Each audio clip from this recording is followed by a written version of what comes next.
Hey guys, my name is Dini and welcome to my channel. So you've probably heard of forex trading and you want to learn how to trade and what trading is. And so today's episode, I'm going to be giving you guys a no bullshit introduction to forex. So without any further ado, hit the like button, subscribe if you're not subscribed, and let's get on with it.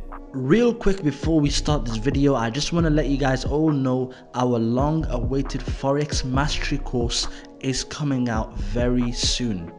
The reason why I'm doing this course is because I remember when I first started trading, I wanted to learn real information without any BS that can teach me the basics plus the strategies to trade with. Which is why I dedicated myself to creating a solid course that is packed with good information to take you from a beginner stage to being able to analyze the charts and take trades for yourself. In fact, this video is part of our course and I decided to give it away for free.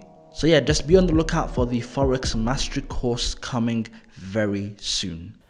So what is Forex? Forex basically stands for foreign exchange and is simply exchanging one currency for another. If you've ever traveled to another country, you usually had to look for some sort of an exchange booth to exchange the money you have in your wallet into the currency of the country you're visiting. For example, I recently traveled to Bali and I had to exchange my £5 into 100,000 Indonesian rupiah. Okay, so this is what trading is. You're exchanging one currency for another.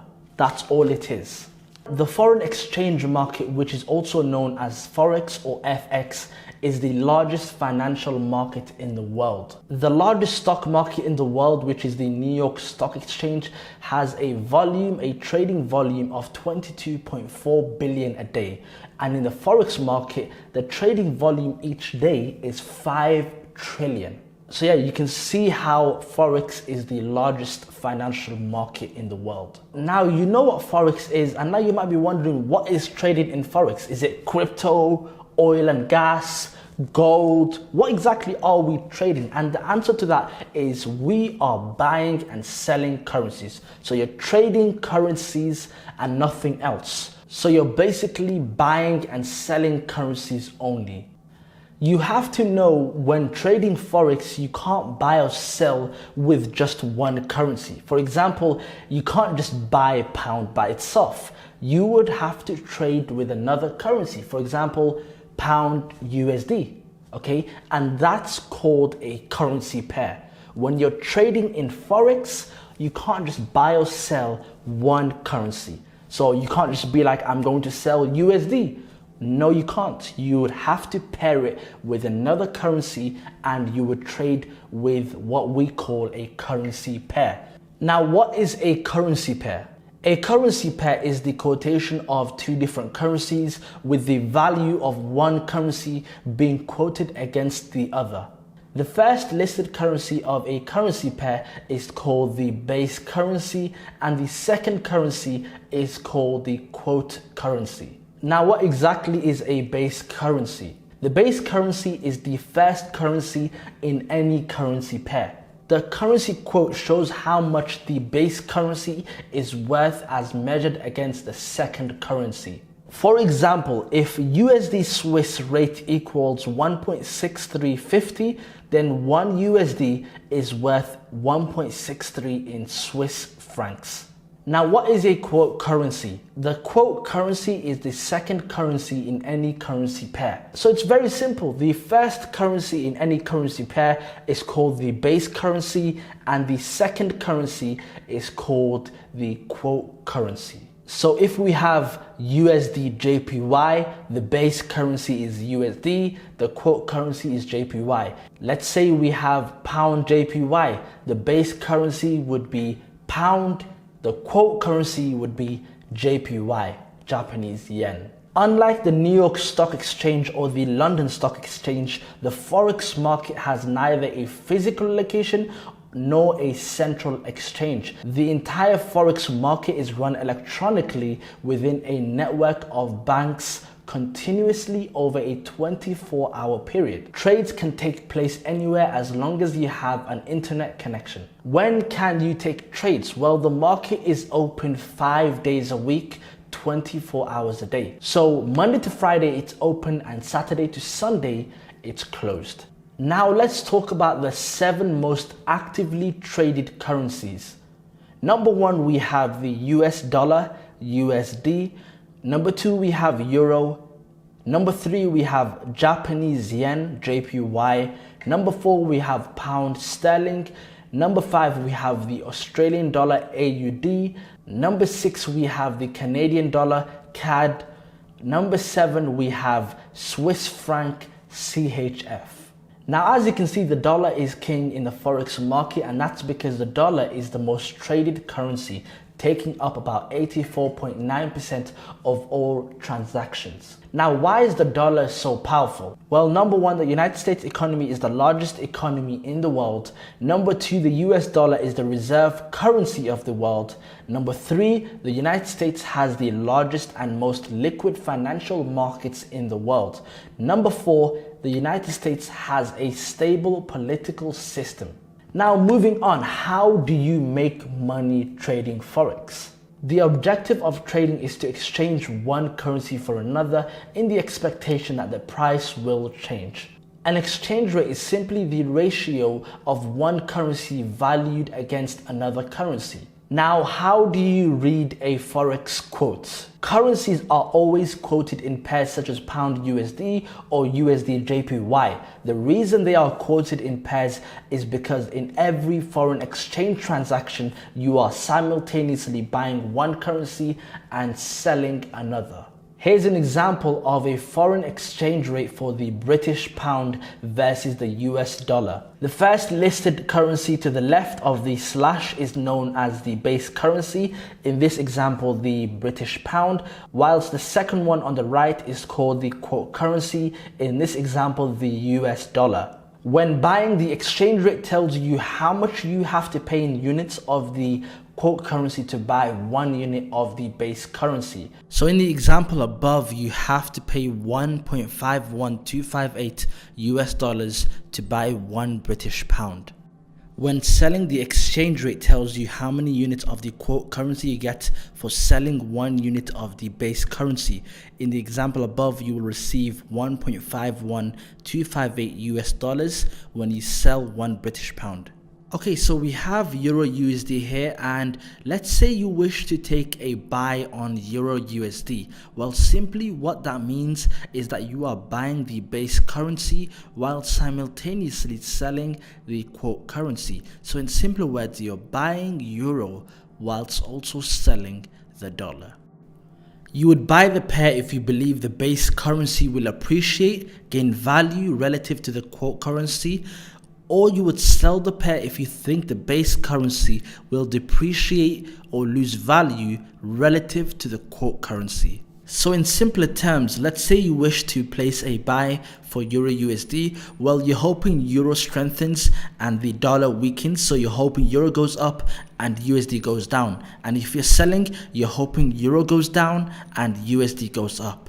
Now let's talk about the definition of long, short, bullish and bearish. You will always hear traders saying they are going long or going short, and simply what that is this: when you buy, you are going long, and when you sell, you are going short. So long equals buy and short equals sell. Now, what exactly is bullish and bearish? Bullish basically means that you believe a currency pair will go up. So you believe it's bullish, it's on a bull run, it's going to go up. Bearish, on the other hand, means that you believe that the currency pair will go down, meaning you will sell. So bullish means up, bearish means down. Now let's move on to the bid, ask and spread.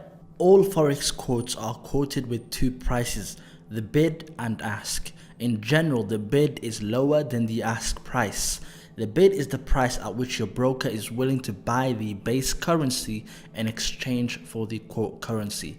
This means the bid is the best available price at which you, the trader, will sell to the market.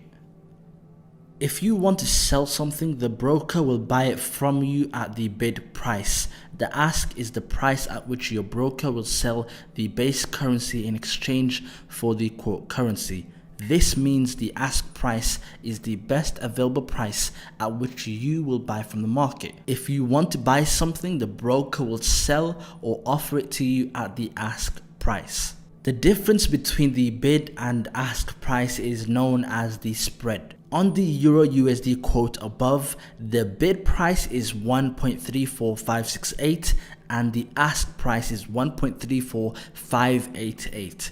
If you want to sell euro, you click sell and you'll sell euros at 1.34568. If you want to buy euro, you will click buy and you'll buy euros at 1.34588. So as you can see, the difference between the bid and the ask is only 2 pips because the bid is at 1.34568 and the ask is at 1.34588. So 58 minus 56 is 2 pips. So 2 pip spread. That's how you calculate your spreads. Now, how do you know when to buy or sell? Well, there are 2 ways to analyze the charts: technical analysis or fundamental analysis.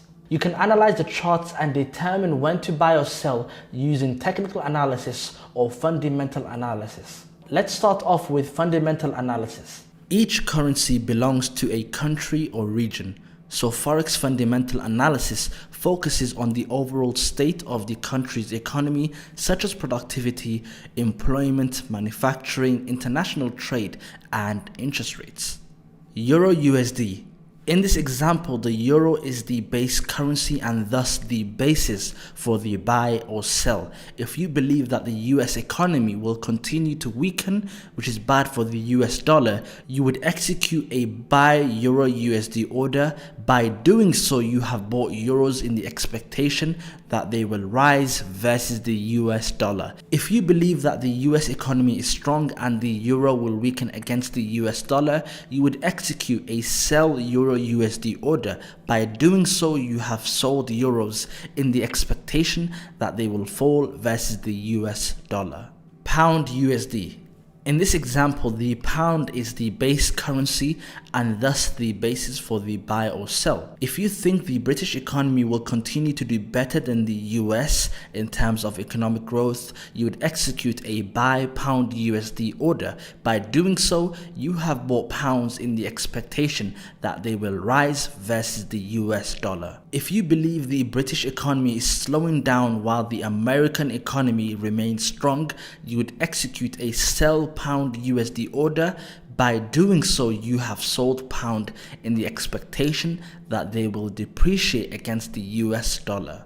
So to simplify everything, whenever you take a buy trade, you're hoping the base currency, which in this example is pound, goes up and the quote currency goes down. If this was pound JPY, you're expecting pound to strengthen and yen to fall down. So when you're buying, you're hoping the first currency on the left to strengthen and the second currency on the right to weaken. As forex traders, we rely on news sites to update and notify us of when events will occur, such as when President Trump does his speeches. Knowing the dates of key events will help you avoid trading during those volatile moments, or will help keep you aware so you know what to expect. One very useful site I use is forexfactory.com. With forexfactory.com, you get notified during key events, so you know the times of when every event is going to happen during the day. So it gives you the exact time and the pair it's going to affect and the impact level. It also lets you know when news event articles come out. So yeah, it's very useful to use. Make sure you check it out, forexfactory.com. Events on forexfactory.com are categorized as 4 potential impacts. We have the red, which is high impact. So for example, when President Trump speaks, when a major event happens like the non-farm payroll, NFP, which happens on the first Friday of every month, then it's going to be under a high impact category. Next up, we have medium impact, so not as much as an impact as the high impact. And we also have low impact. Don't expect much volatility during those low impacts. However, anything can happen, so just be aware. And last but not least, we have a non-economic impact. So this basically is something that you don't have to worry about. When you see this on forexfactory.com, it basically means it's not going to have a major impact on the market. So yeah, that's the 4 potential impacts listed on forexfactory.com. Now that you know fundamental analysis, let's talk about technical analysis. Technical analysis is the framework in which forex traders study price movement. The theory is that a person can look at historical price movements and determine the current trading conditions and potential price movement. The main evidence for using technical analysis is that theoretically, all current market information is reflected in price. Now, have you ever heard of the old saying, history tends to repeat itself?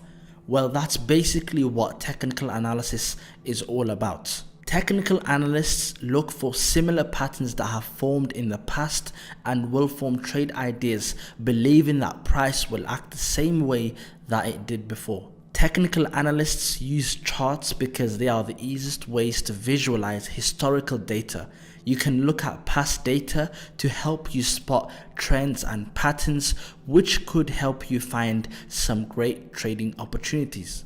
So yeah, simply what technical analysis is that you're looking at the past to determine the future. When you see patterns like this, you go back in time, you recognize it, and you form an idea and a plan to capitalize off of that past data. So you're looking at the past to predict the future. Now there's 3 types of forex charts: a line chart, a bar chart, and a candlestick chart. Let's start off by explaining what a line chart is. A simple line chart draws a line from one closing price to the next closing price. When strung together with a line, we can see the general price movement of a currency pair over a period of time. Here's an example of a line chart. So yeah, this is what it looks like. It's just an up and down movement, and it's just made up of lines. Next up, we have a bar chart.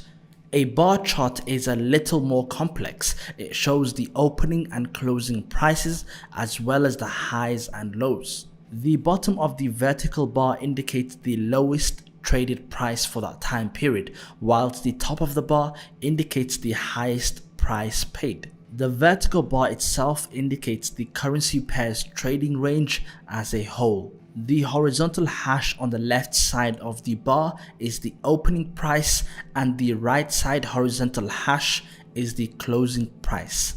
Bar charts are also called OHLC charts because they indicate the open, the high, the low, and the close for that particular currency. Here's an example of a bar chart. So as you can see, exactly what we were talking about, OHLC, the open, the high, the low, and the close. The horizontal hash on the left side of the bar is the opening, and the right side horizontal hash is the closing price. I personally don't really use a bar chart or a line chart. What I actually use is a candlestick chart. Candlestick charts show the same price information as a bar chart, but in a prettier graphic format. Candlestick bars still indicate the high to low range with a vertical line. However, in candlestick charting, the larger block or body in the middle indicates the range between the opening and closing prices.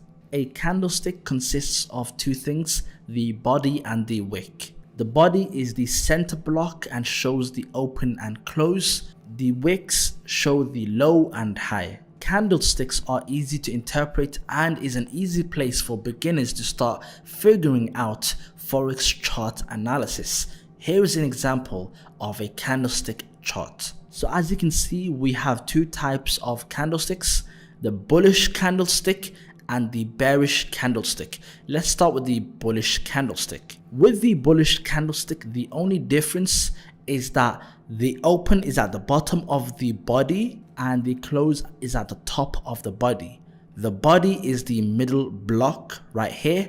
The wicks are the lines on the top and the bottom. So whether it's a bullish candlestick or a bearish candlesticks, the low and high will remain the same. So the low for the bullish candlestick is always at the bottom, and the low for the bearish candlestick is always at the bottom, and the highs are always at the top with the top of the wick. So the difference between the bullish candlestick and a bearish candlestick is that the bearish candlestick has a open at the top and the close at the bottom. So you know how the bullish opens from the bottom and closes at the top? The bearish candlestick opens at the top and closes at the bottom, because a bullish candlestick is a candlestick that is going up. So when it's going up, it starts from the bottom, so the bottom is the open, and it goes up and closes at the top. However, on a bearish candlestick, since it's going down and it's a downward candlestick, it starts from the top and closes at the bottom. Okay, so now let's talk about a pip. What is a pip? The unit of measurement to express the change in value between two currencies is called a pip. For example, if Euro USD moves from 1.1050 to 1.1051, that 0.0001 USD rise in value is 1 pip. A pip is usually the last decimal place of a price quote. Most pairs go out to 4 decimal places, but there are some exceptions like the Japanese yen pairs. They go out to 2 decimal places. Now, what is a pipette? There are forex brokers that quote currency pairs beyond the standard 4 and 2 decimal places to 5 and 3 decimal places. They are quoting fractional pips, also called pipettes. For instance, if pound USD moves from 1.30542 to 1.30543, that 0.0001 USD move higher is 1 pipette. Now, how do you easily identify a pip or pipette? Well, that's very simple. Let's start off with Euro USD. So let's say we have 1.11110. Now, the pip will always be the 4th digit after the point. The last digit will always be the pipette with most brokers. So with most brokers, they actually show 5 digits for most pairs except for yen pairs. So if you see 5 digits, then just know the last digit is always a pipette and not a pip. The 4th digit is a pip. So yeah, to easily identify the pip, just look for the 4th digit after the point for non-yen pairs. So now moving on to yen pairs. To identify a pip on yen pairs, you would just need to go to the 2nd digit after the point. So in this example, we have the 2nd digit here, which is 0. That's the pip. And the last digit is always going to be the pipette. Okay, so now that we know what a pip and pipette is, how do we know the value of a pip? And the answer to that is very simple. The value of a pip is determined by the lot size you use. For example, if I made a profit of 10 pips and used a lot size of 1.00, that means I made $100 on that trade based on my lot size. However, if someone made the same amount of pips as me, so 10 pips, they could have made more or less depending on the lot size they used. If someone used 10 lots, which is 10.00, and made the same amount of pips, which is 10 pips, they profit $1,000 from that same trade. Now, what exactly is a lot size? The number of currency units you buy or sell is called a lot size. There are standard lots, mini lots, micro lots, and nano lots. So when we're looking at the units, Think of it as how many shares you're buying. It's sort of like saying I'm going to buy 100 shares on a Facebook stock, right? So units basically indicate how many shares you're buying or selling. So for example, on a standard lot, that is 100,000 units. The volume on that 100,000 is 1.00, and the value of that 1.00 volume is $10 a pip. So for each pip that you make with a standard lot, you would make $10. So if you make 10 pips, that's $100. Now you can have more than 1.00 depending on the capital that you have. You can make it 20.00, which means $200 a pip. You can make it 100.00, which means $1,000 a pip. The choice is yours. So yeah, we have a standard lot and we also have a mini lot. A mini lot has a unit of 10,000 and the volume is 0.10. The value of a mini lot, a 0.10 value, would mean $1 a pip. So for every pip you make, you would make $1. So for example, if you make 10 pips, you've made $10. We also have a micro lot. A micro lot has 1,000 units and the volume for that is 0.01. So let's say we have 0.01 on a trade. That means you would make 0.10, so 10 cents a pip. So if you make 10 pips, you would make $1. Last but not least, we have a nano lot, and a nano lot has a unit of 100. The volume for that is 0.001 and the value is 0.01 pip. So 1 cent a pip. So if you make 10 pips with a nano lot, you're basically making 10 cents. And also remember that the value of a pip is always calculated in dollars, not any other currency except for dollars. Regardless of what account currency you have with your broker, the pip value will always be calculated in dollars. Okay, so now moving on, what is leverage? Leverage is the ratio of the amount of capital used in a transaction to the required security deposit margin. It is the ability to control large dollar amounts of a security with a relatively small amount of capital. Leveraging varies dramatically with different brokers, ranging from 1-to-1 to 500-to-1. For example, if you use a leverage of 1-to-300 and you had a capital of $1, you could take a trade worth $300. But however, remember, it's a double-edged sword, and yes, it basically allows you to invest more than what you have in your account. I personally suggest a maximum leverage of 1-to-300. Major and minor currencies.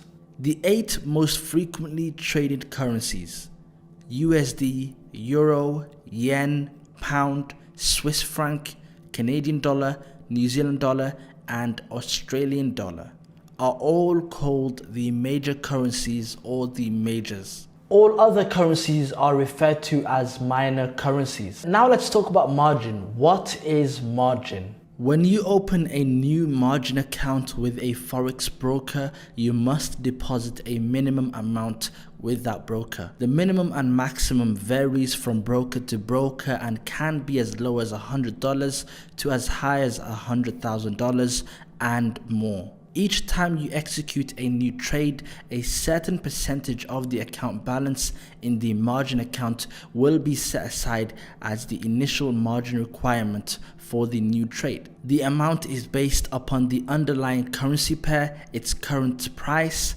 and the number of units or lots traded.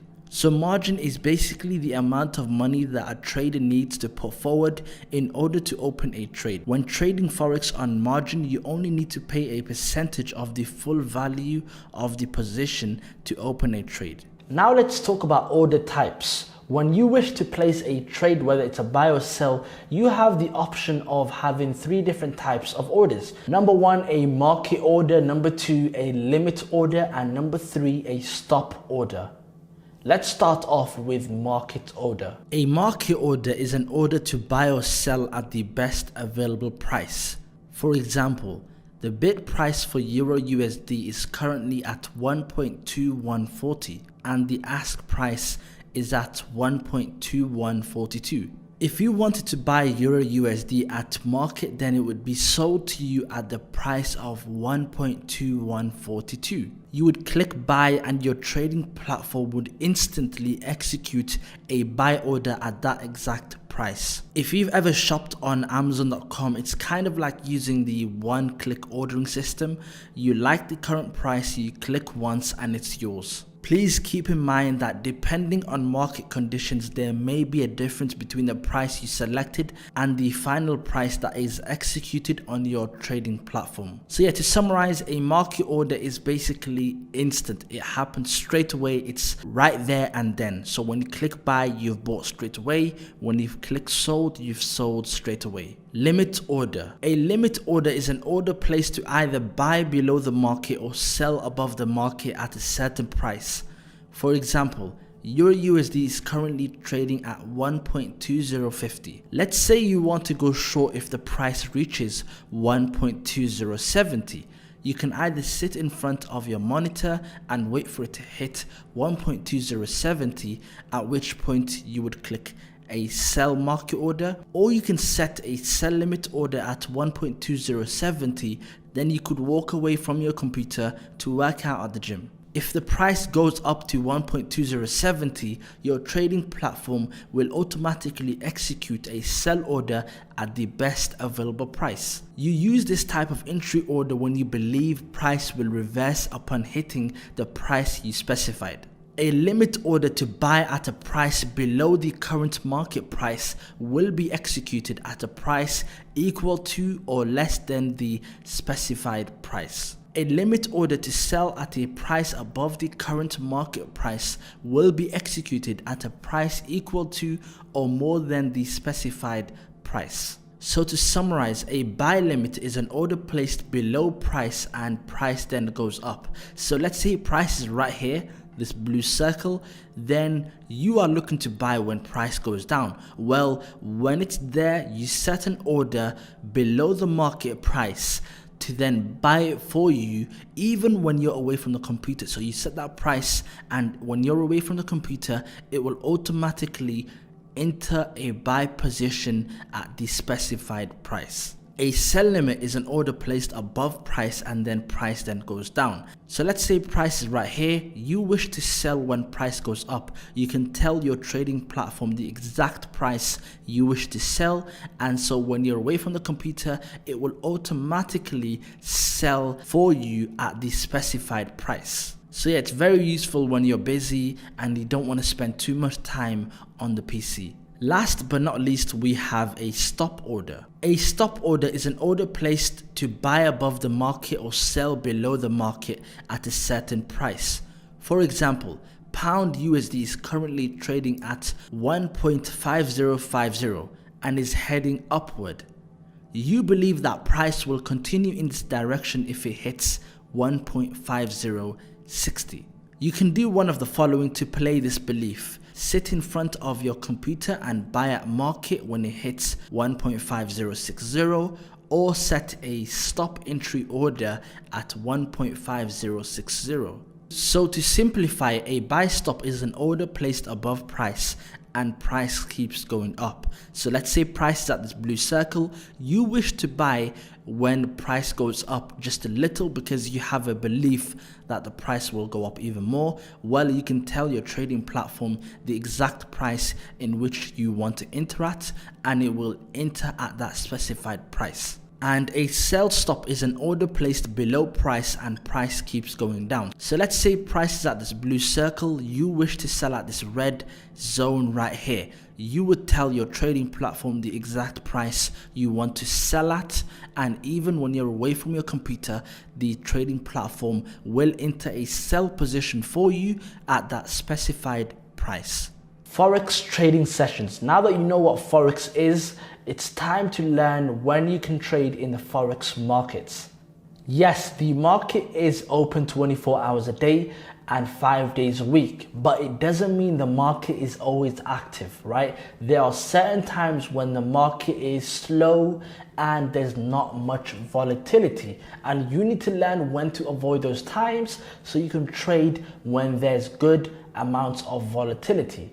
You can make money in the forex markets when the market goes up or even when the market goes down, but you will have a hard time trading if the market has no volatility at all.